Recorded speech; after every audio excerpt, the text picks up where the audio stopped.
Hey, what's going on, everyone? Excited that you decided to check out this podcast. Thanks for checking out episode 45 with Joe and Nick in regards to how is your mental health. I think you'll enjoy this. The takeaways I've gotten from this is being able to follow your passions and starting your own business, and just the chemistry that they have together is pretty cool, really inspiring. So, if anyone who wants to start their own business one day, who doesn't have one yet, definitely look for a partner that complements you. I think they have good synergy. I also learned a lot about like branding and creating a movement.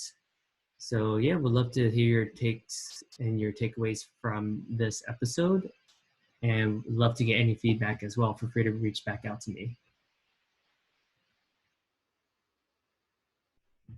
Yeah. Brings back memories. Right? Brings back memories. Not again.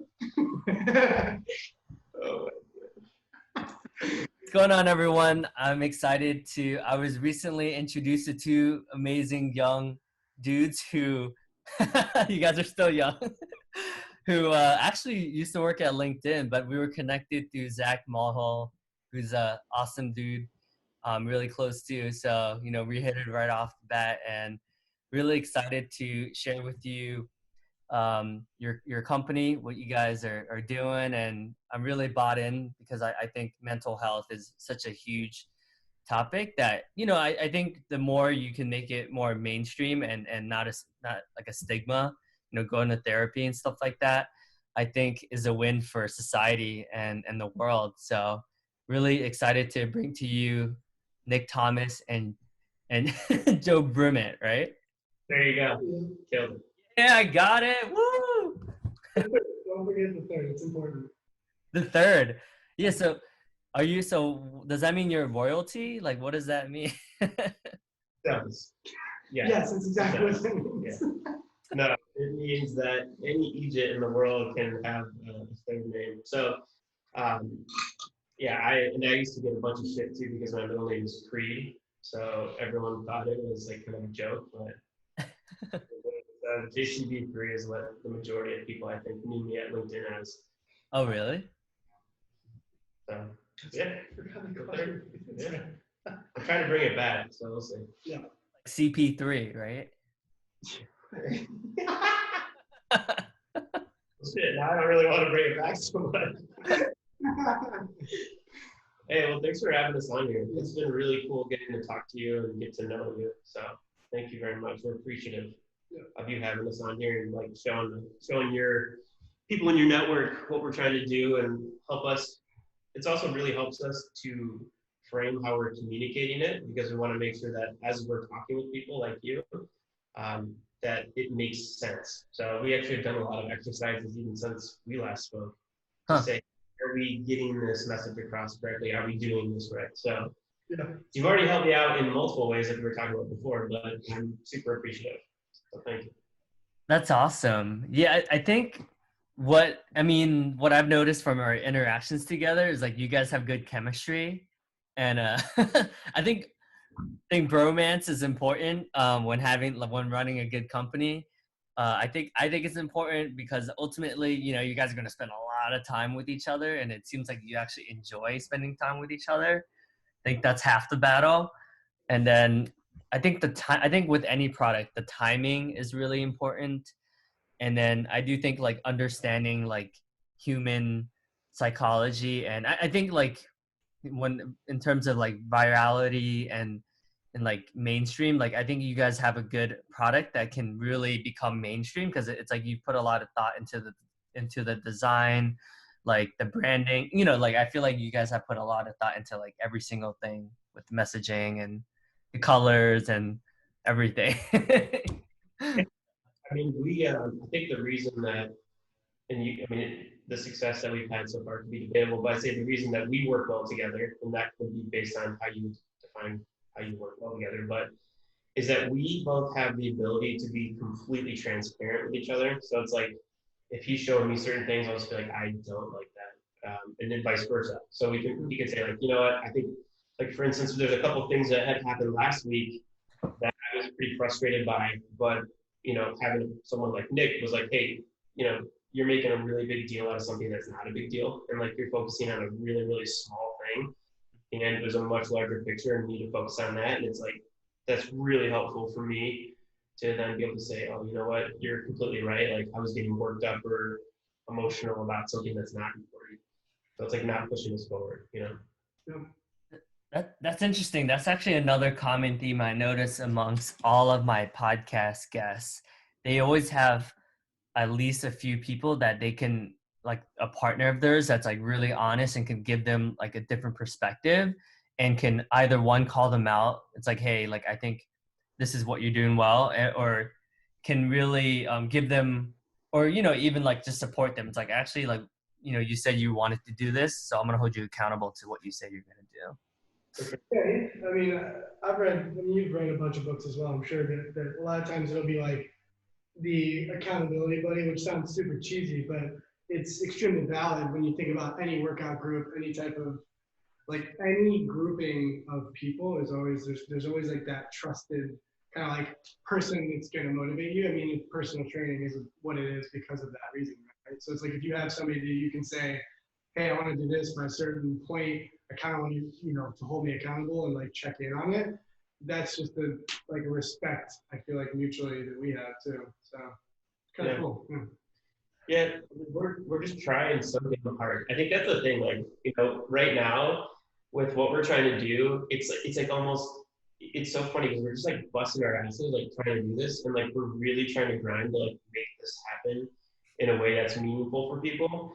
And so, like when we post things on social media and there's not like a much interaction, or if we're like, talking with certain people and they're not like jumping to partner with us, it's just like it's so frustrating because we're trying like so damn hard to make an impact and do this. And sometimes we see these like roadblocks and it's like, I'll get super emotional on it. And it's just like, how the hell can we not have 100,000 people on Instagram following us? And it's like, because we only have 100 posts and we're not sponsoring and nobody knows what the hell that is. Like, it's really good to be like, take a break, because I think we get so like wound up, especially like when we talk, like, how I can get in terms of like getting obsessive and like animated on like some tiny little thing that doesn't matter. So we've just been like busting our ass. And I think the way that we look at it is like, and like, I guess should we go back to just introducing what we're like, what is housing mental health and like who we are?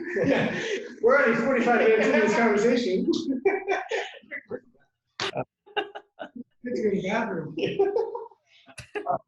No, I guess that's a good thing. Like why we're here. So, well, hold on, real fast. Davidson, have you ever introduced yourself? Like, do people already know who you are, or do you introduce yourself on these? Like, how does that work for you? So yeah, that's a good point. So all right, I'm gonna do that. So this will be the first episode where I actually talk about why I'm here. We want to know what the hell. but now we're changing the game. Changing the game. So all right, my name is Davidson Hang, and the reason why I'm so passionate about like bringing people and building this community is because when I was like depressed and I was like going through like a lot of stuff like in my own internal dialogue, and I was being really hard on myself, I started listening to a lot of podcasts like Lewis Howes, Tim Ferriss, James Altucher, Rich Roll, who all kind of had like similar stories where they all had like a turning point where they had mentors to help them guide them through like the darkness. So I started listening to the podcast, and then like every day I would get like a little bit better because I would implement like a little bit of what I've learned. So, and then when I first started doing my podcast, actually that's how I got into LinkedIn, because I interviewed the guy who ended up referring me into LinkedIn for my podcast. Oh, no way. Yeah. So he was an enterprise AE and learning. And then we kept it, and then I built the relationship with him because of that. And then as soon as there was an opening at LinkedIn, he was like, hey, like I got the perfect guy for you. And that's how this all started. I didn't realize that. That's super cool. Yeah. How long have you been doing the podcast prior to that moment? But you've been at LinkedIn for 10 months, right? Yeah. when did you start the podcast before that? Yeah, it's interesting because I started the podcast like a while, like I would say even like 3.5 years ago. But I was, I think I was just hard on myself because I would listen to like a lot of these like famous podcasters, and I would be like, oh man, my stuff isn't as good as theirs, right? So I was being very critical of myself. But like with anything, right? It's a practice, right? It takes time. But I noticed like every podcast got a little bit better. So then when I started because of COVID, I started doing it again because I'm like, all right, people need it more than ever, like now more than ever, right? Because of what's going on. And, people are like very isolated and more depressed than ever. So then I started getting a lot of people reaching out to me and like asking for support. So I was like, all right, a lot of the stuff people are asking me, I should just do podcast episodes about. And then that's how like this all started back up. You could do like a small, like a lot of podcasts that I listen to. They'll do like small intermediary. So they'll do a full episode, 5 minute this, or a lot of them sort of adopt that, whatever that would be called, like the back and forth between the two. Mm-hmm. But speaking of podcasts, I'm sorry to cut you off, but did you listen to the London Real at all? The what? London Real with Brian Rose. Brian Rose. Yeah. His are heavy. They're long episodes, but they are like heavy episodes, which is pretty cool. And his story, if you haven't like watched where he talks about just his story, it's nuts. Like he's been dead before, which is crazy. So anyway, sorry to cut you off, but you said people that are reaching out to you. Is that? Yeah. So I started posting a lot in Reddit. And then I was like, a lot of my stuff went viral actually. And I noticed like a lot of the content was me talking about how to break into tech sales or so it was like all sales related. So that's how the first like 10 episodes started, because I was essentially just answering like a lot of the stuff that people were asking me. And then I was realizing like, like maybe I can actually do this thing, because it was resonating with a lot of people. So I would say the first like 20 episodes, most of them were like just all sales related, but then it's all related, you know what I mean? Like mindset and sales and like, going through like the ups and downs of owning your business and stuff like that. So that's how, and then it started rolling, and then I was like, oh man, like I'm actually getting much better at this. So yeah. Awesome. No. Let me ask you one quick question before that. So, and I'm so interested in this because like, you have a full-time job, you've got a fiance, you've got all this shit going on. It's like, what is it that makes you say, okay, I'm going to schedule this, on Sunday night so I can talk with these guys? Like, what is it? It's true. What is it about you that's like, well, I could watch Netflix, or I could just do literally jack shit, or I'm going to like take time to like really do this. Like, Yeah. Why do you like decide to do this versus Netflix? Like, what kicks your ass to say I need to do this? Yeah, that's a great question. And it probably actually ties into your actual business.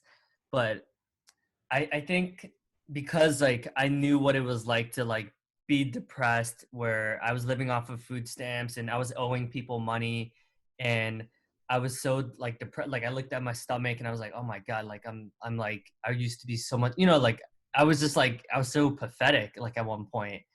And then you felt pathetic yourself, right? Right. Yeah. Actually, if you look at the reality, like it probably wasn't as bad as it really was. I mean, some of it was bad. Like, I mean, obviously, like comparing my life now to there, like there's a big difference. But yeah, I definitely think more like 80% of it was like the shit that I made up about my life. Like, I didn't have a father. I didn't have close relationship with my mom, my sisters, my cousins, my aunts, my uncles. Like, I had 14 girlfriends and we all broke up, and it was always me. Like, it was always them. Like they always gave more than I did. And then so I was just like, man, like what is going on? And then when I started listening to podcasts, like I felt like every month got better and better. And then I started running, and then I started doing Spartan races and then half marathons, and like, so it just, and then eventually, I'm in a good place where, I'm going to build schools in Africa. I'm raising money for orphans in Vietnam. Like I volunteer every day for, so it's like now I'm at a good place where I'm like, all right, like I can give back and I can do things like this, right? Whereas in the beginning, I was like I felt like my life was shit. Yeah, that's an incredible story. That's really cool. You should really do. cool. Have you done like your life story? I feel like that'd be cool. I'm actually halfway through my biography that I started during COVID. Welcome. Yeah. Thanks, man.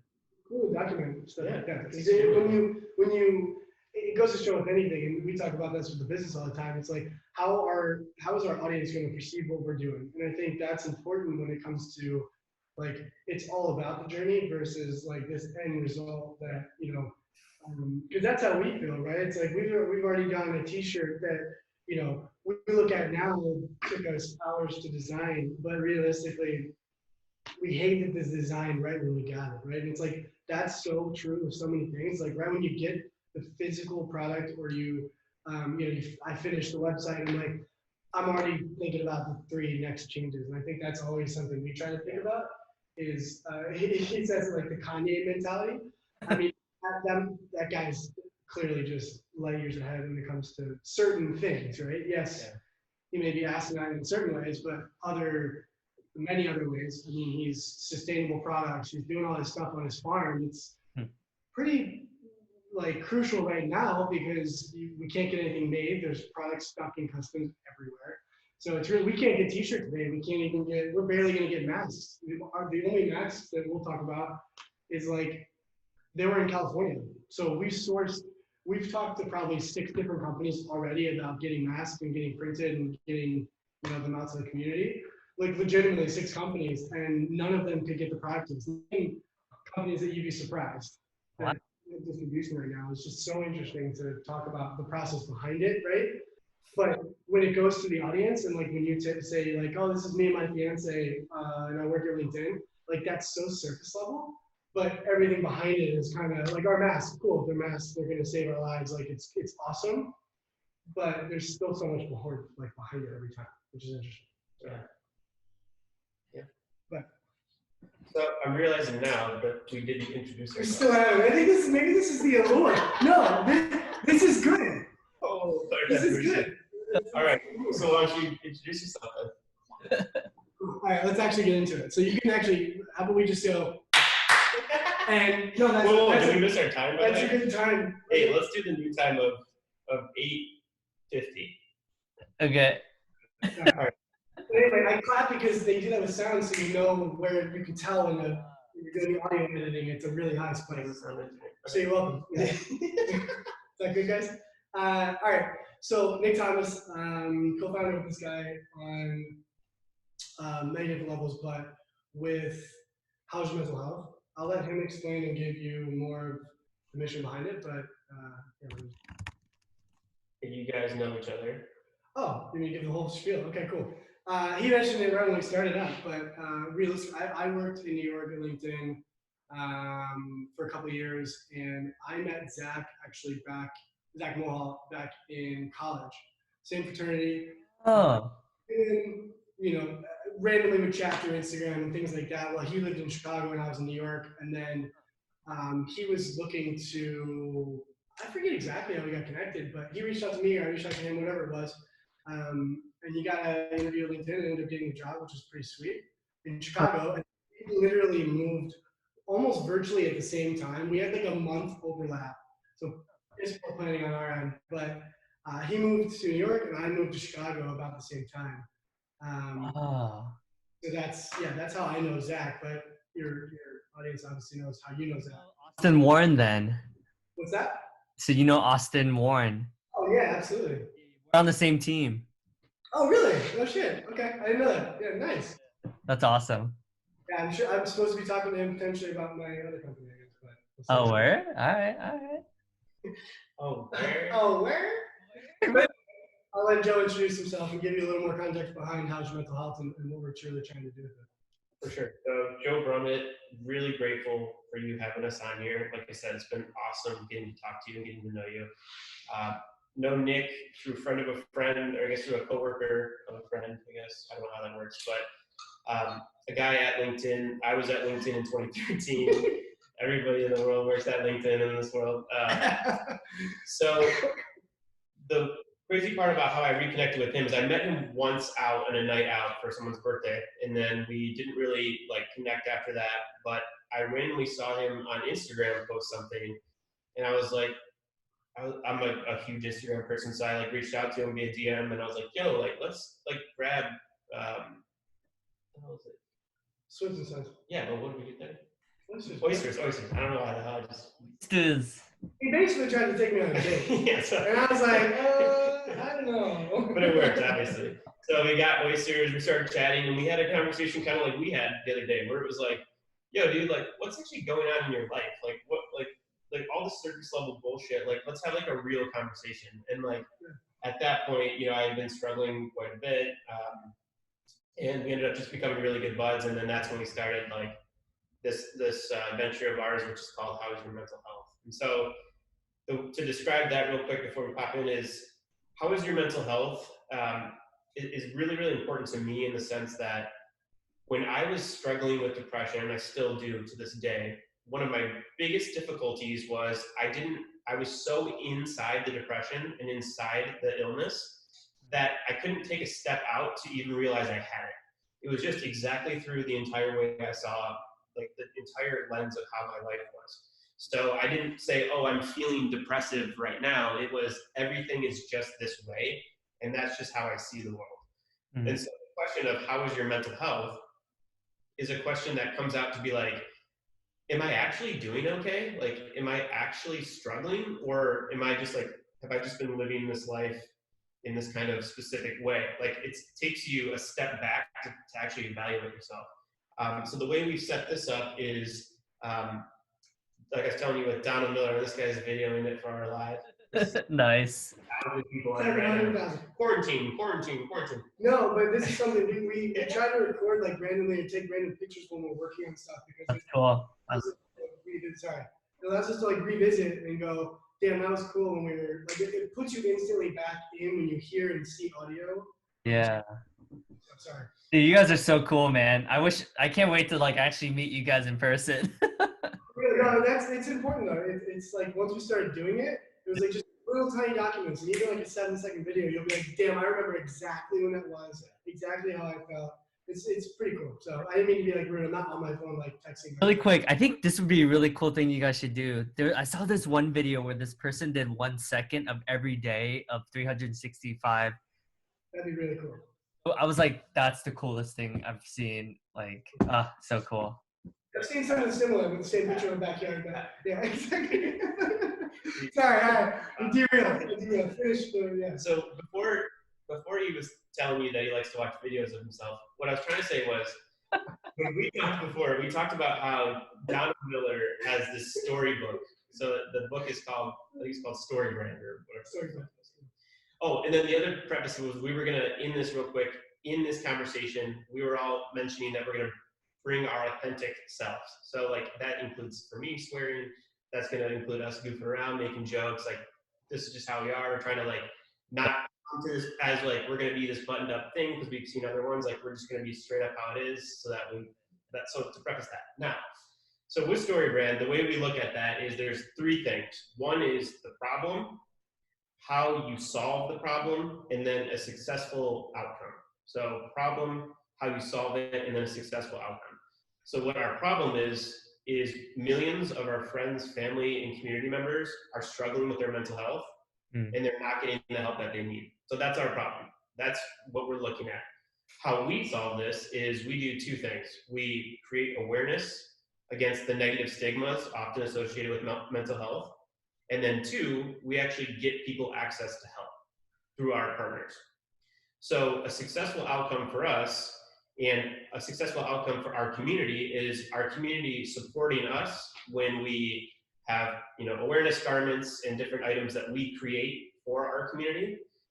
So they support that monetarily, and then we provide that to them so that we can then use that with our partners to get people access to help. So that's what we're trying to do. We're trying to take this massive group of people who are struggling, tell them it's okay to feel that way, and then there's a way to get help.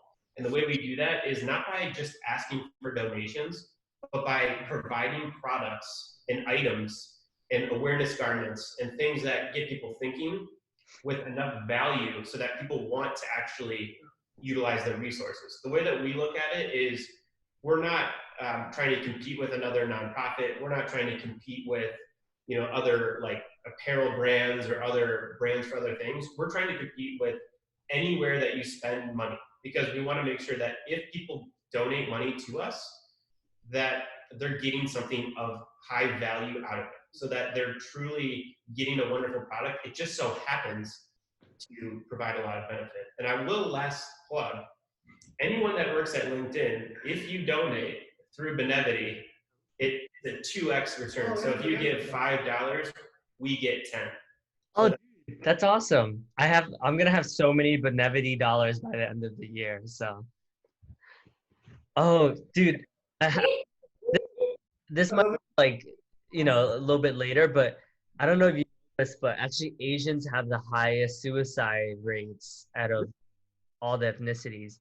So eventually, obviously, I would want you guys to like expand in like Japan and Korea. Like they have the highest suicide rates, but even within America, specifically Asian women have the highest suicide rates. Yeah. So that's something that, so I'm the national alum chair for my fraternity, and we just said that that's going to be our the National Suicide Foundation is going to be like our national philanthropic endeavor. So I'm like actively. Oh, that's great. That's very cool. Also, yeah, it's something. But anyways, not to go too far off tangent, but it's something I'm very passionate about. That was your plug. Yeah. No. But it's funny because the stuff we're talking about, the shit we're talking about they're not plugs. They're like, yeah, it's real. And that's literally the whole point. Yeah. It's like they're just resources that make things better. Because the fact that LinkedIn does that is insane. Like I don't care. It's like it's a crazy perk, along with all their other ones. But like that's amazing that they literally double your donation. I mean, it's just silly. And then what you're doing, it's even. I mean, the fact that you know that, the fact that you researched it and switched people's minds, because that was you probably had to like pitch that and everything. So it's not just like plug in the switch. Yeah, well, so now it's. I feel like I'm like plugging like everything, but so. Guys, hit the subscribe button, and you want to smash the like button. The Davidson Hay times. Right down here in the side of the screen. Yeah. But go ahead, sir. For this turn. Because it's national, and no one knows this. That's why I'm saying this. But May is like Asian Pacific Heritage Month, so because of that, like we're doing a lot of things where we're bringing light on, because suicide was like really big within like the Asian community, and it's like that. And the crazy thing is like no one even knows about this, right? Like like you guys probably didn't even know about this, right? And like what I mean? So it's like I just want to bring awareness because like it is something that we all deal with, and I think there's a lot of reasons why, and I think it's because like the Tiger Mom thing where it's like you get 1B and you get the shit beaten out of you, right? It's like like it's not cool. But anyways, all right, go back to to your. I think like this goes hand in hand, and like the way that I felt before, and I still do it. Like I said, to this day, I've had depression. So I'm diagnosed with what's called severe depressive disorder and persistent depressive disorder, which means for a long amount of time I'm severely depressed. That's what it is. And throughout my life, the way that I had felt that is I would just get extremely angry, and I couldn't understand why, or I would just feel super empty, and I would have no reason why, or I would just think, what's the reason for all of this shit? Like, why am I doing this? Like, why am I like studying this shit? Like, does this actually matter? And it's like this consistent like feeling of like there's no reason for this. This doesn't matter. And what I always thought was like, if I ask for help, or more so like if I admit that this is an issue for me, like I see all these other people like having a blast and like enjoying themselves like in high school or college, and people going to parties and shit like that, and they want to do that, they love to do it. And I'm like, I don't want to go to a party, because if I go to that party and get super drunk, I might have a depressive disorder and like just lose my mind and try to beat the shit out of somebody. Or more likely someone would beat the shit out of me. And so what was like really difficult about that was, to be honest, nobody can actually beat me. Like, so I mean, that's why I swear people are probably like, why the fuck is this guy laughing? But what I'm saying though, that's the whole point. It's like, I felt so weak. I felt so stupid. I was like, I have all of this advantage. I have all of this shit. Like, I was in like decent school. I didn't have to study. New people, had friends, all this kind of stuff. But I was like, how is it that I can feel this way when I've been like so, so lucky in my life? And then I would get so upset with myself because I'm like, there's people that are struggling like way worse than you, and like you have audacity to feel this way. And then I would always think, well, I should be able to get myself out of this. And if I can't do that, then I'm weak. If I'm admitting to somebody else that like, oh, you know what, I actually really fucking need help, or I need to take a medicine every single day or things will change, I felt like that is the weakest thing ever.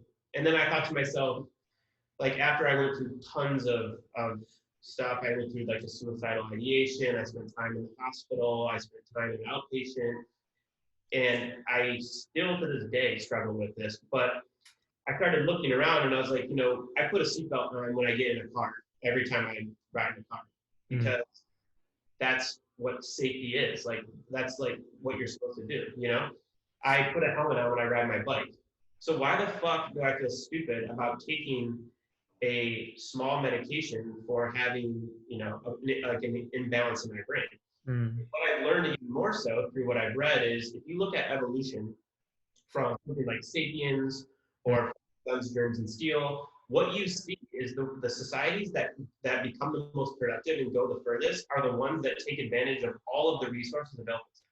So what I actually think the reality of it is if you aren't taking, if you're not asking for help, you're actually not going to be up to par with the rest of the world, because there's so many resources out there.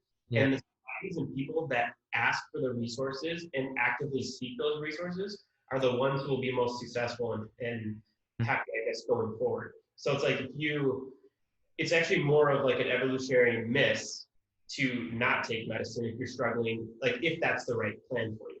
Right. If you would have told me that 4 years ago, I would have been like, there's no way in hell. I don't need to be dependent on something. But yet I drink water. Yeah. Why do you think, do you think it's because society, because I do think it is becoming more acceptable like day by day, right? But it's still so like no one ever talks about it, like it's weird because it's like something that anyone that's ever gone to therapy, like will say like, oh my God, it's like the best thing ever. But then yet, I don't know. It just almost makes sense to me. Like, I don't really understand why it's still like that. An example after, but go for it. Well, no, I was just gonna say that's how I got involved in all this. Is just like because I was feeling that way. But what you said is why is it really not talked about? It's because we try to just in some instances we'll put that weight on others, and I think that's where people don't realize like you're technically going to therapy sessions even if you're not.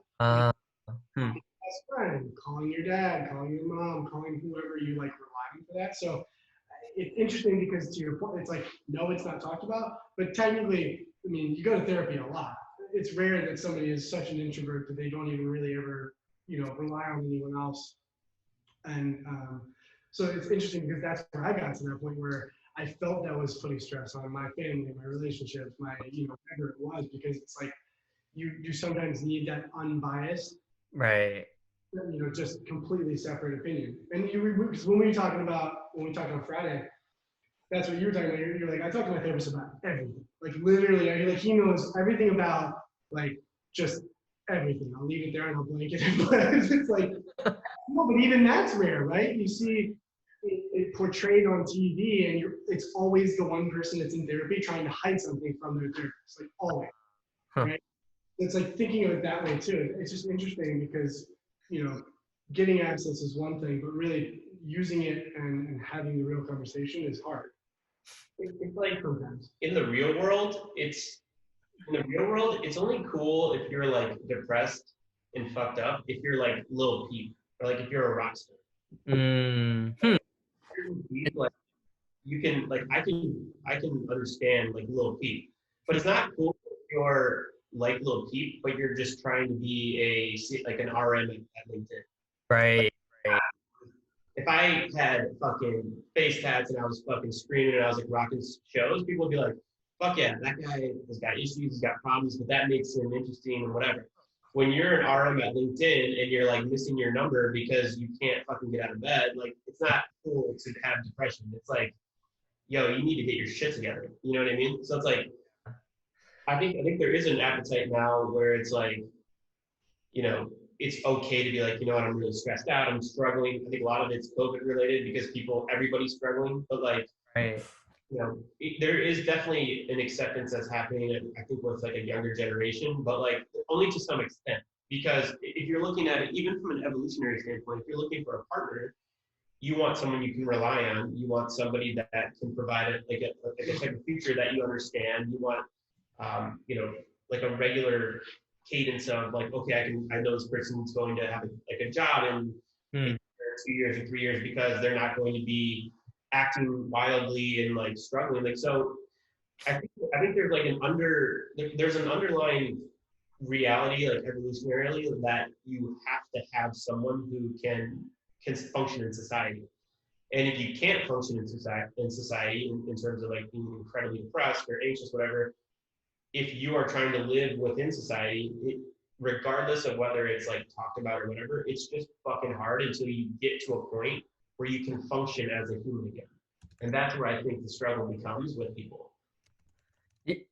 And you brought up a really interesting topic that I didn't want to skirt over as well, because I do think a lot of people feel this guilt that when you do have like on paper like a nice life, right, that you can't feel like guilty or depressed because it's like, oh, I you know, I have like a nice life, like whatever, right? But then I think that actually extends it even further because it's like, oh well, I don't have, you know, I technically have a house, like I, you know, I have like a good job, like I have no right to feel depressed. And I think I hear that actually from a lot of people. So I remember I had like the biggest realization when a lot of my friends that, you know, come from like a, you know, above average like households would be like, oh yeah, but I shouldn't even be complaining about this because like I have an awesome job. And I'm like, no, like you have every right to complain about that. Like I mean, if anything, like the big realization I have is like you have even more like pressure because whether it's your family's doing well or your parents are doing well, it's like event like that, like I don't want that pressure. Like I'm lucky, like none of my parents even graduated from high school because I have no expectations whatsoever. Whereas like for you, like you actually have to amount to something because everyone, like all your family, everyone else is killing it, you know? And that like light bulb moment like blew my mind because I'm like, oh my God, I'm so lucky. Like I don't, I don't have like really wealthy parents, you know? So I don't know. Really interesting take. I had never really thought of it from that angle. I always think like I've never felt like more of a fucking idiot than when I get on like one of the L's, like the L train, and like I'm wearing fucking Rick Owens shoes, a Rolex, and there's like a homeless person there, and I think to myself, here I am as this person who's trying to like help people with mental health and like give back and all this shit, and I have the fucking balls or like the audacity to stand here like this. Like, what kind of fucking asshole does that? But then I think to myself, you know, at the same time, like I have been like to hell and back, and like the thing that I like about the watch is like the detail that people put into it. The same thing, a way that I think that we put into our like, process and stuff. I want to like reward that and like make sure that there's more attention to detail like that in society. So the way that I do that is by supporting people and brands and items that I think are doing that. So it's like, well, I also think that there's something interesting to be said about the technology and the precision and the reason that people do this. Why do I feel so fucking stupid when I'm standing there and someone's like, hey, do you have $2 to get on the train? And I'm like, no. And I have this fucking thing on my wrist that I usually use my cell phone for time. You know what I mean?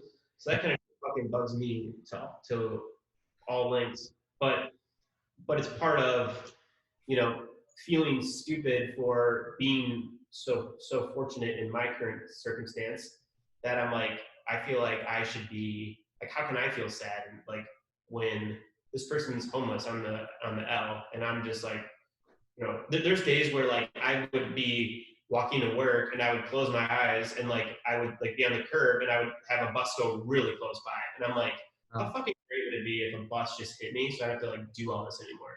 And then I'm literally sitting there like with all this privilege, all this ease. I go to my tech job, I get all these meals, everybody's super fucking friendly.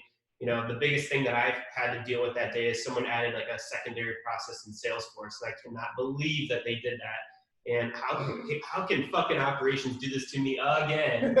And it's like, you know, you're like, well, there is some truth to that, but at the same time, like you're struggling like crazy to even like live normally in society. So like, Right. giving people, so I've always talked about this with my brother, which is giving yourself allowance. Like if you can say, you know what, yes, maybe I have had certain things that have been lucky for me, but I also have to give myself some fucking allowance so that, because this is my life. This is like how this is my life. This is how I grew up and stuff like that, you know? Yeah. And dude, like to your point, like you guys are doing so much for the world, right? Like if you look at like when you're like 80 and you look at all the lives, millions of lives that you've touched, like dude, like that's like a lot of pressure, right? I mean, because like in a good way, right? But then it's like, let's say I came, let's say I just kind of did like what most people expected of like a low income, whatever. Then like my life would like, yes, like they would have some struggles like near and then, but like I wouldn't have the added pressure of like raising millions of dollars for charity or whatever it is, right? Impacting potentially hundreds of thousands of lives. Like that's a lot of pressure, right? I'm not saying like one is better than the other, but like I've like even my fiance, like her friends, like a lot of her friends are really successful and like they all go to like good schools and they all do well, right? But then I'm like, dude, like that's like a lot of pressure. Like I see the pressure she puts on herself because everyone else is killing it and she's doing like average, right? But like because everyone else is going to like Stanford and MIT and shit, she's like, oh, I'm a failure. I'm like, actually, like you're not. Objectively, like Shout out to your future wife, though. Like, in case, when she listens to this, I just want to say, you're not doing average. You're crushing it. she's pushing it, but it's just like I don't know. It's just like the pressure of society like makes her feel like she's not doing enough. I'm like, actually, like you're amazing. It's benchmarking, right? I mean, it's who are you benchmarking yourself against? Are you saying, oh, I want to be like Warren Buffett? Like that type of benchmark is okay. I won't crush anyone's dream, but pretty unrealistic, right? Yeah, it's tough. Where do I fit into that? But then you always say like, there's some fucker out there that's got better abs than you. It's like, well then at some point somebody has the best abs, right? Like somebody fucking has to. But I like, you know what I'm saying? Like I know what you're saying. Obviously, you know what he thinks about doing this. No. So we talk about this too. I think it's all perspective. I've tried to instill a lot more gratitude. So it's like being gracious for the watch that I have on my wrist versus he doesn't have a watch or she doesn't have a watch. Right. And always to not forget, like I was saying, I think it's important to like retrospect yourself almost and think, I worked my ass off to get here. It's not like I was given this. I went to a state school. I didn't compete. I've worked with people from Stanford to Berkeley so it's like, not a like a subtle flex on my end, But the point is, you have to show where your hard work's been sometimes. Realistically go, you know what? No, I spent long nights in the library, or I busted. We've been up designing and working and trying to figure out fulfillment until 2:00 in the morning. He's in my living room. We have pictures of that. So it's like constantly reminding yourself. This was way before COVID, by the way. Yeah, by the way, way before COVID. That truly was. So any of those were prior to that. But yeah, I guess we gotta be public. Yeah, you gotta be specific. Yeah. But anyway, I mean, it's like it's remembering that you've done so much and worked so hard to get where you are that it's not like somebody woke up the next day and it's like, here you go. Like, right.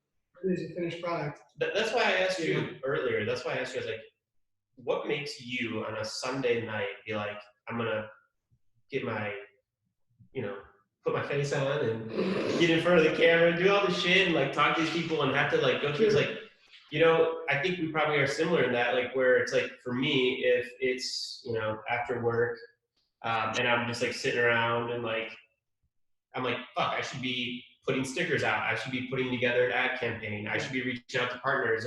It's like, and if I sit down and eat Thai food like I do every night for the most part, and watch TV. I'm like, well, fuck, for that 45 minutes, there's maybe 150 people who I could have hit ads with for Facebook that they would have maybe thought about their mental health differently. It's like, well, fuck, like I need to keep doing this. And it's like, Yeah.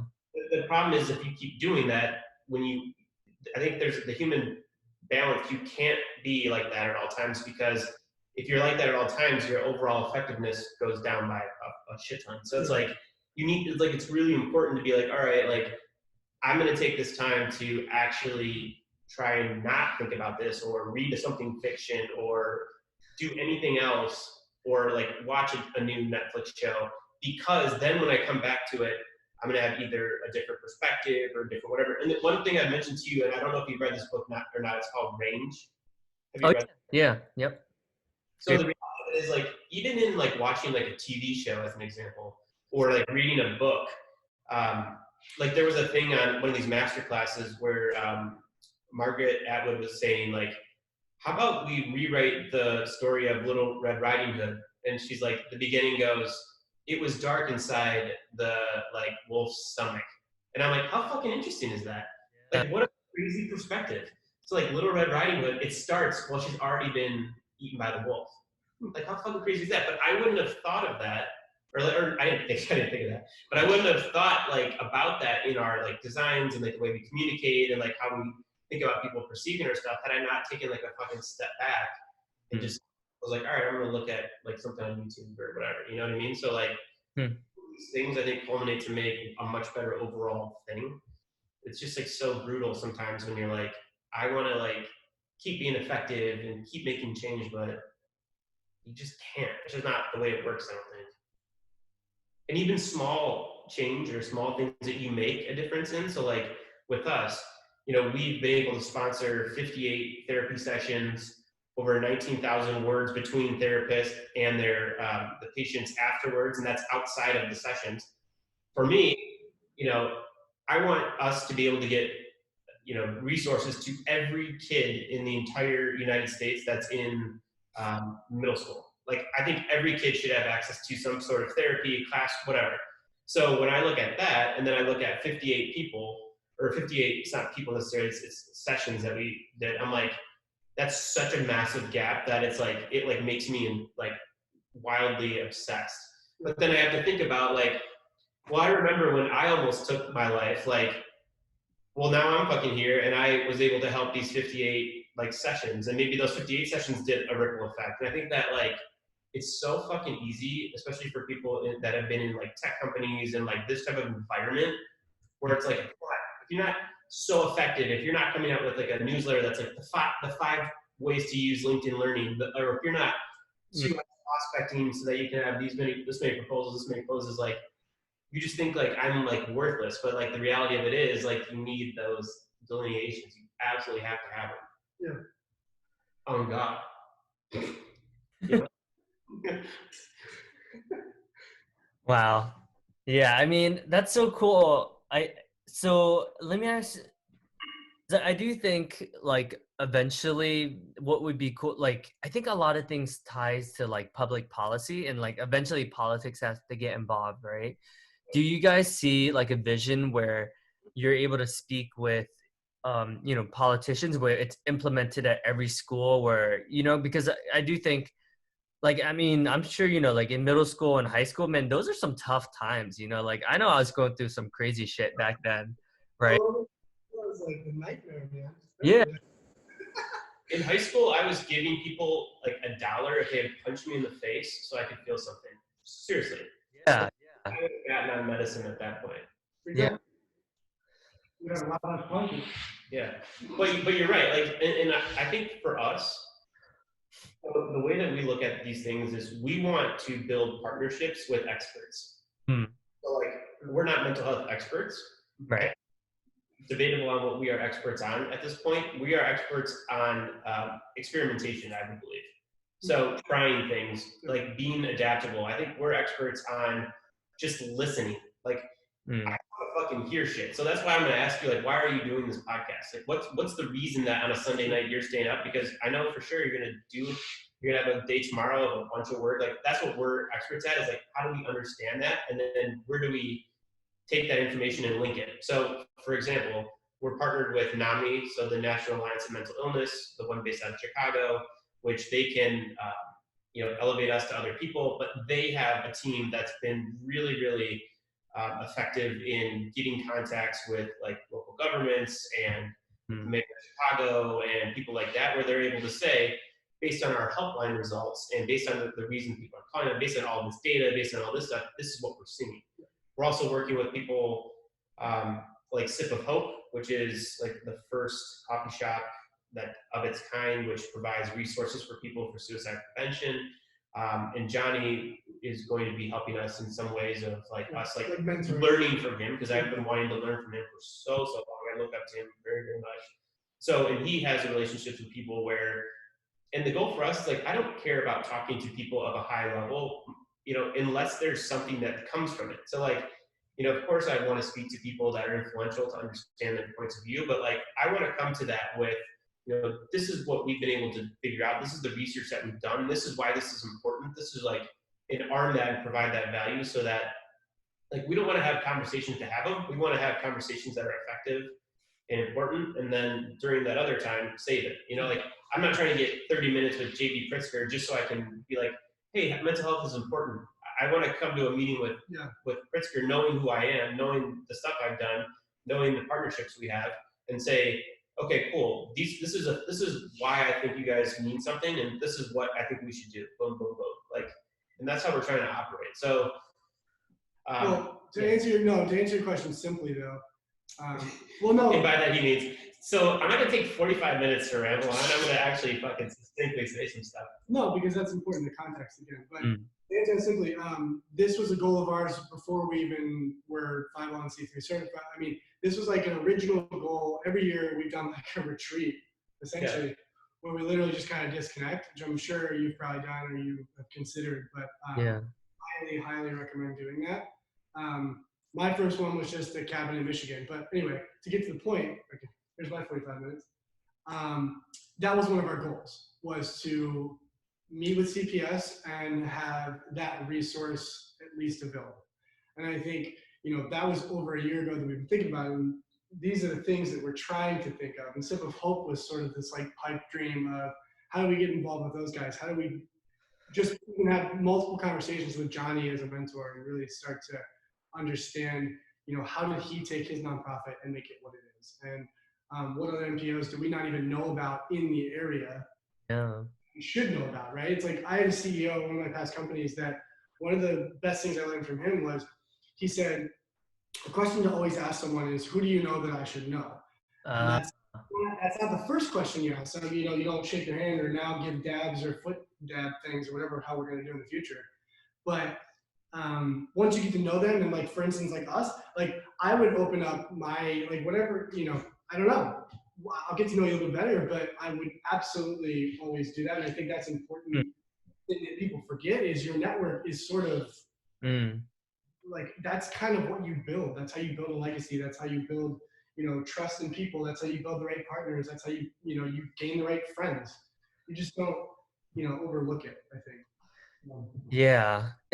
It's interesting. I think are you guys gonna write a book about this, about the whole process? I feel like this would be inspiring, because I think you guys are at like there's a tipping point where everything eventually just, and I think like it's so close, because it's like we need it more now than ever. So I think, I don't know, it'd be interesting to see us like reflect on this moment and be like, that was the moment, By recording it, I guess. Yeah, I mean, we're just, like I said, we're just trying hard. And the funny thing is, it's cool to have a legacy and stuff like that. Like I love that stuff. We love that stuff. It's cool to design that. Like Coach said, we try to provide things of value to the community for their support. But it's always going to be about getting people to ask themselves, like, how is your mental health? It's always going to be about that friend that you just haven't texted in a while, like, out and be like, yo, like, how are you doing? Like, I haven't heard from you. Or like, how is your mental health? It's always going to be my sister talked about this really, really cool experience, which I thought was so interesting. We were back for Thanksgiving break, so this was like a while ago. My sister was in college, coming back, either college or grad school. I can't remember which one it was at this point. But she came back and saw some people from high school, like at one of the bars, and they started talking, and they'd have like 5 or 10 minutes of just like, oh yeah, I'm doing this, I'm doing that. And my sister was just like, so how are you actually? Mm. I thought about that, and I was like, it's interesting, like there's certain people where, you don't know them super well, and you're not going to spend like a ton of time, and so you wouldn't have that conversation. But it's interesting to think like how are you actually doing, and more so like how can I be a good friend to you in this moment, which is one of my friends, Holly, would say that. One of my friends who lives in Denver, she said that I learned a lot from her in the sense that she would say stuff like, how can I be a good friend to you right now? Like, what kind of support do you need? And I thought, it's such a cool thing to do. And so, no matter where this goes, like, if anybody even knows how your mental health is by, June of this year, or, or if we become like what I want it to be, is like a massive movement that makes people not feel weak.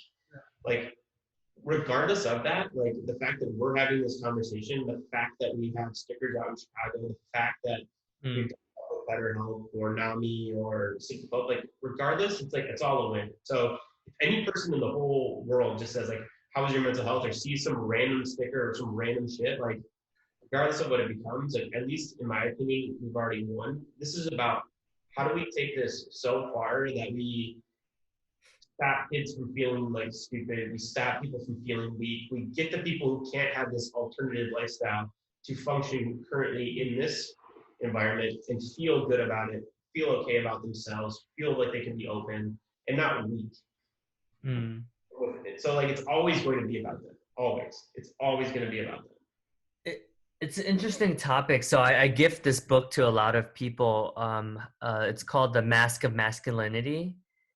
And it's about how men have these like 5 different masks that they use to kind of like get like hide their sadness and like a lot of the trauma and stuff. And I think one is called the Joker mask, right? So a lot of people will make jokes, and then it's kind of a way of like being vulnerable, but it's acceptable in society because it's like you're being authentic. And there's like the athlete mask where you take out the anger, but you're like literally sometimes it's too much where like people get injured and like concussions and stuff like that, right? So that's like another way. But yeah, the book is like really interesting where it talks through like a lot of different ways that men deal with their not being able to like talk about their emotions. And it talks about how women have all of these outlets. Like when they talk to their women, they'll say everything, right? And then that's why men have a higher suicide rate.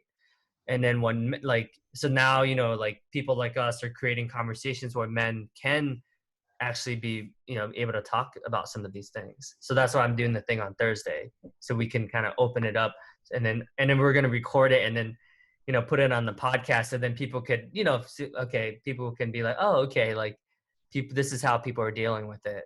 So yeah, I would add the caveat, and I feel like I just have to do this in the sense that like, I think that is a statement that is true, but I also know like for sure, but there are also going to be men who speak a lot about their emotions, and there's also going to be females that speak a lot about their emotions or don't speak a lot about their emotions. But I think it is skewed 100% right now, like towards men. right. But like I was telling you, when I met or when I was married before, I just learned so much about like that through the point of view of my ex-wife at the time, or my ex-wife now, wife at the time. But the idea that like a person of color or like females, like the difference is so like it can be so vast. So like I just put that as a caveat. But like That's true. However, as a male, like personally, I felt this my entire life. Like I always felt super skinny, and I always felt like short. So like I was going to be like 6'3" and like 220. Like I was going to be jacked and huge and stuff. And I think that led me a lot towards being like a joker. So like I would laugh at stuff or like make jokes about it because I was like, I can't change certain things of this. And it led to me feeling like really insecure and like struggling with things. Whereas like I wish I could have been like, yo, like you're not weak for being like skinny or whatever. Like this is like doesn't fucking matter. Like you're still like playing all these sports and like excelling and like being like usually one of the best athletes, like in most cases on most cases in certain things. But like I felt like if we were out like somewhere and someone pushed me and I was like flying across the room, you're fucking 17 and you're a male and you're trying to impress people when someone pushes you and you're like literally like 10 feet away, you feel like a fucking idiot. You know what I mean? And so like that, I think that's like a really important thing to call out for men specifically is like when you feel weak, it's just like it's debilitating. Yeah. And just citing all these books. I'm actually reading this book for one of my men's group. This guy recommended this book.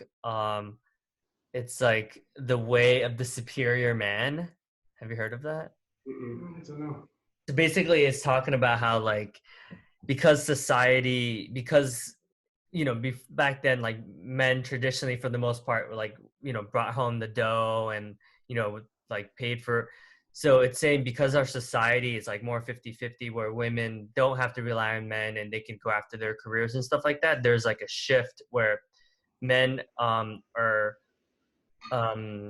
essentially like it's more of like a balance, like where it's like the like a quote unquote feminine like energy and stuff like that. And because of there's that imbalance, a lot of relationships like aren't going well because of all. I mean, it's like a really dramatic like he's very opinionated, but actually it does make a lot of sense in a lot of ways, right? Because I think a lot of times like there's like all these like expectations that like men are supposed to be like a certain way, and when you're not, then like what I mean, like you lose like a sense of purpose in some instances, because for so many 20,000 years, or for so many years, like we were the ones that like did it, like hunted and did all these things, and then now when that's not the case, then you kind of lose that sense of like purpose. So he goes into much deeper detail about that.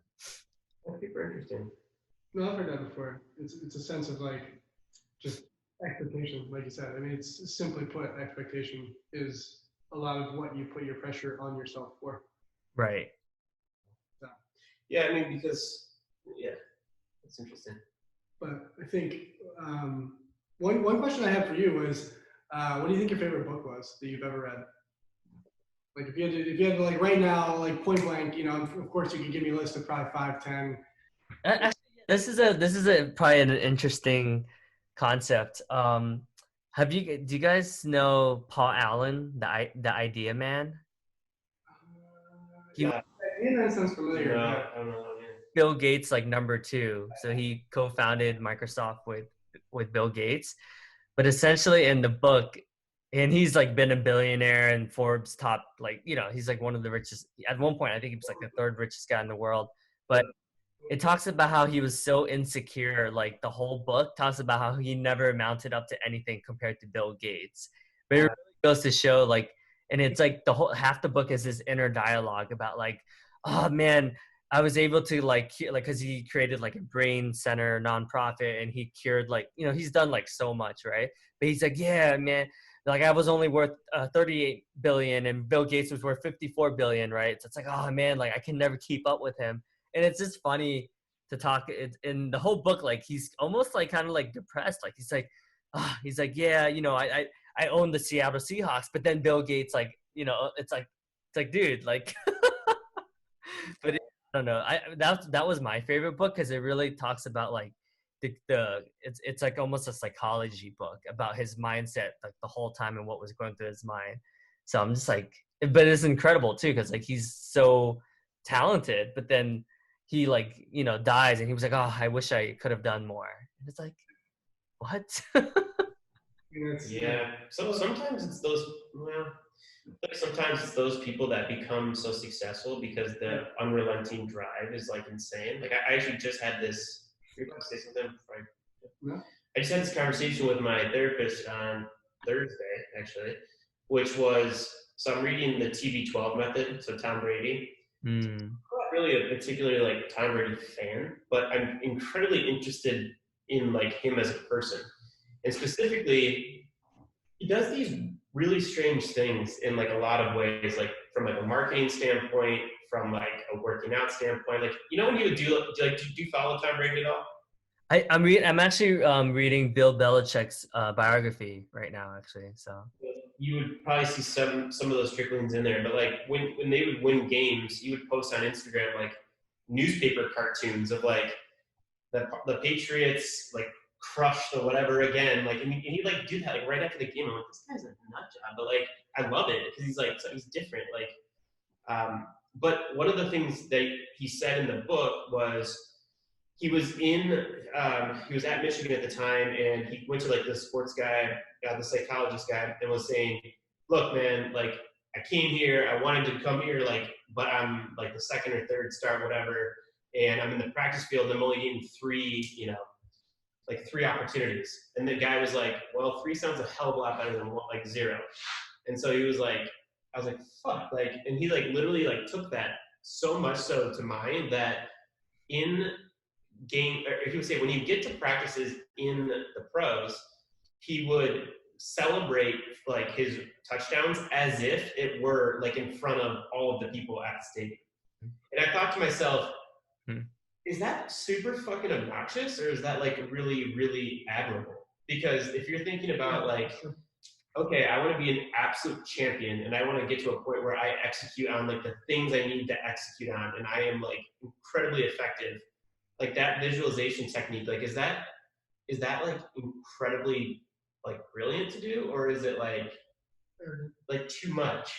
But then it made me think like, if Tom Brady, who's won 5 Super Bowls, is still in practice, as though he's in a game and celebrating a touchdown, like it's like Paul Allen, like it's never going to be enough. Like at what point is he going to be like, all right, I need to take a break? Like, and I told my therapist that I was like, dude, I can't even like, I am taking time to like try and figure out ads and like our campaigns, and we haven't raised like X amount of money yet, and blah blah blah. And I'm like, and fucking Tom Brady's practicing like he's in the front like his games, and like he's fucking doing this shit, and I'm not. And he's like, dude, why do you even know that's true? He's like, and then we had to like break it down, but I was like, it's interesting to think of someone like Paul Allen being like, I'm worth $34 billion, but not getting the significance of it.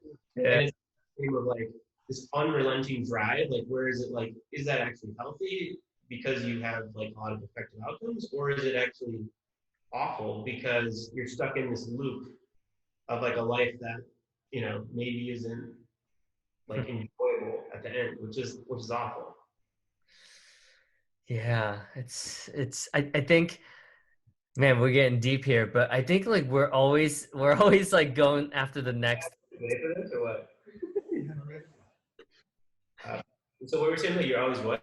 No, I think we're always like seeking like the next thing, right? So it's like, let's say I become, like at LinkedIn, I get promoted to like director. Like I'm like, I take over Mike Darrison's spot, right? Hey, Mike, I'm gunning for you.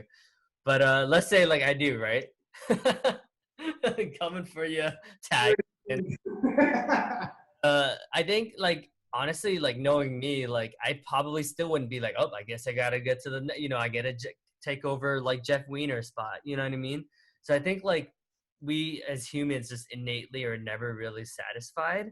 So I do see the trap actually, because as I notice like my podcast ranking going up and all this, and like I'm also like, like, yeah, my blog had 5,000, now it's only at 4,000. You know what I mean? So it's like I'm always kind of like, oh man. So I don't know, man. I do see the trap though. So sometimes I'm like, well, it's a similar trap to like the salary thing, right? It's like, yeah, you gotta keep making more and more and more and more and more. And I think, there's not this like, I wanted to make a certain amount of money or I wanted to get to a certain point, but once you get there, it's like it builds with it, right? Yeah. It's like, well then no, you get a bigger house, you go to more expensive restaurants, you're doing this, you're doing that, you're eating out more, so I think it's like, it's all about your perspective. And if you can bring that and go, I want to get to this point because of these reasons, then it's, okay, reverse engineer it, let's figure it out, and that's kind of what we try to think about with the vision of what we're trying to do.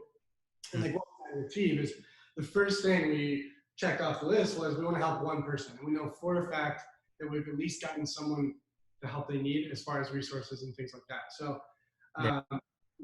that was a long time ago, but we're just super fortunate, and we sort of measure ourselves more so, like Joe mentioned, like the 58 people that BetterHelp partnership brought thus far. 58 sessions. So, which actually could be more technically, but anyway, it's like building off of those and going, okay, what's the next thing? It's not like we raised $15,000 and gave it to NAMI, for instance. It's we allowed them to pay for the lift of a grieving mother when something happens in their family, right? And it's like that's kind of the stuff that they help with people. And it's for me to think about that trickle down effect. It like kind of makes me cry sometimes. Like to be quite honest, when we met with Jen from NAMI and she explained what the helpline itself did, she herself talked to somebody for an hour and a half from their school, or excuse me, I think their high school down in the south side, all the way up to, was it Northwestern? Like they're traveling an hour and a half to the resource that she was, getting her to get the help that she needed at the time. But she just straight up stayed on the phone with her. And it's like finding out the whole thing. Yeah, it's like finding out that we're helping sort of fund that and make sure that is a bigger resource and more known, and whether people know about it, but that's what really kind of changes your perspective, or at least changes mine, right? I never thought I'd be running a nonprofit, or like I had no idea. But the fact that I'm doing it now is like, shit, I wish I had done it earlier. It's like always that oh no, I could have done it earlier, I could have done it now. It's like, no, it doesn't really matter as long as you're doing it. So I guarantee when when this all settles and we figure out, in 50 years when we're sitting on our rocking chairs, cowboy hats on, cigars in mouth, thinking about it, we're gonna say, we wish we could have helped more people, and we wish we would have done it faster. And that's the point I'm trying to make. But we're gonna do that. But you know what it is? Like it's having conversations like with the DMs in our, from Instagram. It's, people saying like, hey, I almost did this, but I'm doing better now. And like, it's just like hearing that and then being like, hey, thanks for fighting the silent fight. Or as an example, with our postcards that we've been putting around the city, having a coworker say, I found this in my local Facebook group and it said, hey, somebody randomly posted this postcard thing, like check it out. And like me never knowing about that unless my coworker, showed me. Or randomly, like someone seeing something on the ground and like posting it, and then a friend of ours seeing it and saying like, hey, did you know that this person posted that? Like, do you know them? And we're like, no. I had like coworkers of like their high school friends like forward me their story of the sugar paint, like how's your mental health, like that we would spray on commutes. Well, you don't really probably know Chicago, but like major people commuting, like major roads that they either jump off a bus or like, because that's where our mentality was. Like we want to be around the way people navigate, similar to New York City, right? It's like, how are people getting to West Loop? How are people getting to Bell Loop? Those are the heavy traffic, at least until COVID, but which is kind of an interesting thing that now it's a complete shift for even us, right? It's like you got to think restaurants are having trouble and everything like that, but it's still a shift. Yeah. Like we had QR codes on our clothing so you could help donate, help get to the website and things like that when you're discussing the actual garment itself. But now you can't, I can't technically, we've been quarantining, we should have probably called that out very clear. But I can't really walk up to somebody and scan it, even though it is so easy. So it's like, what can we do? Oh, the stickers. So we're evolving and pivoting that way. And it's like, how do we continue to do that? I don't know. It's always a rat race. Yeah. I remember like in Chicago, there was like a pretty big homeless population, right? I remember I did like the boat tour, and I remember there's like sections like all over the river where like people are, so I'm sure like there's a huge, because even within that population alone, I know there's a lot there. So, Absolutely. Yeah. Well, yeah, I feel like we could talk for hours. And I was going to say, do you want to cut this? I don't know. I feel like we've been talking for so long. No, but I want to thank you guys. I want to acknowledge, both of you. Nick and Joe, that is what you guys are doing is like, I can't wait to celebrate, like, 10 years from now, 20 years from now, 30 years from now, and just like, just to see that, you're gonna have all these like huge like awards and galas and all these like cool things, and just like the impact that you guys have. Like I can actually see it, like it's gonna be so cool. And yeah, I would love to attend one and be like, yeah, like I knew those guys. Here, you're gonna be like, yeah, I think it's gonna be. We want to talk to the president. They're like, he's busy. Like, no, we did a podcast with him a long time ago. Put his ass on the phone. No, you're right there, because we've talked about galas and stuff, so it's interesting. I mean, it's all when you're thinking about this kind of stuff, you kind of try to at least. But then my ask of anybody that's listening to this or like looking at it, my ask is this, which is take a second and check in with yourself, but also if you have a family member, friend, acquaintance, work friend, whatever, just reach out to them and just be like, hey, how you doing? It takes literally 10 seconds. Yep. And, if they're struggling and you don't feel equipped to like talk with them, which is, we're not licensed people, kick them over to our website and we have resources. And we're currently building that out, but like, my ask is take a second to check in and especially for people that you think have all their shit together. Like if you see the person that's killing it, like kicking ass, always smiling, still ask them. And in many cases, ask them first, because a lot of times they're the ones that are struggling the most. So I ask that of people that see this. That's a good point. Last story, I promise. no, you're good, man. Dude, I could talk to you for the rest of Yeah, my as life. long as I can go to the bathroom, Right. I'll sit down and Yeah, figure it I out. don't have any time constraints. We can end it and keep talking. We can do whatever we want. So go for it though. Believe it or not, we're not doing anything. Yeah. So. Well, so to your point, Joe, actually, that's what ended up happening, because on the surface, right, like I'm always smiling. Like I'm the type of dude who like, people have told me, they're like, dude, you're like the mayor of LinkedIn. And you know what I mean? So I was always right.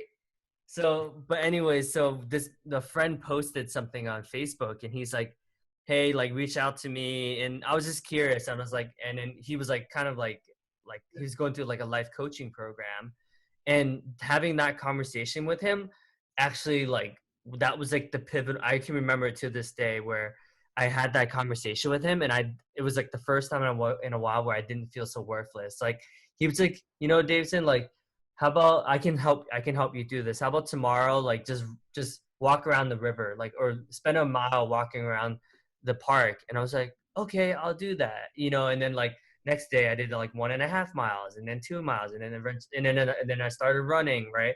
But it was like, if it wasn't for that one conversation, like none of this would have happened. So No, it's valid. And then to your to his point, it's like we're trying to think, okay, then so you did that for someone, who can you do that for, right? It's like it's a micro dose of like mentoring to some extent, but we talk about it all the time, like, hey, I know you were struggling with X. Try reading a nonfiction book to get your mind off things, or try like to your point, walking around or fiction. It's like focus on something and it's accountability again. Right? I mean, that guy was like, no, I want you to try this out. And you were like, no, he told me to try this. I'm going to try. right. My ask of you would be to try to take the time and maybe, implement it on somebody else. Also, think about that person that had you do that, like that said, hey, was that a life coach you said, or a person? That's insane to think of. So since you've done this and then started this podcast and done all those things, or maybe I'm getting the timing wrong, but as an example, like you doing this podcast and doing all of this, like the ripple effect of what they told you is huge. Yeah.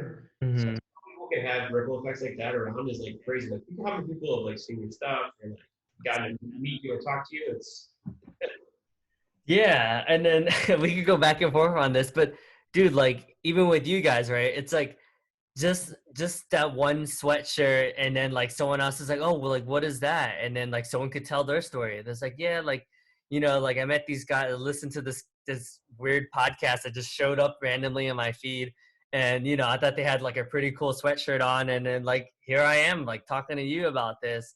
You know what I mean? Like it's just crazy. So yeah, man. Thank you.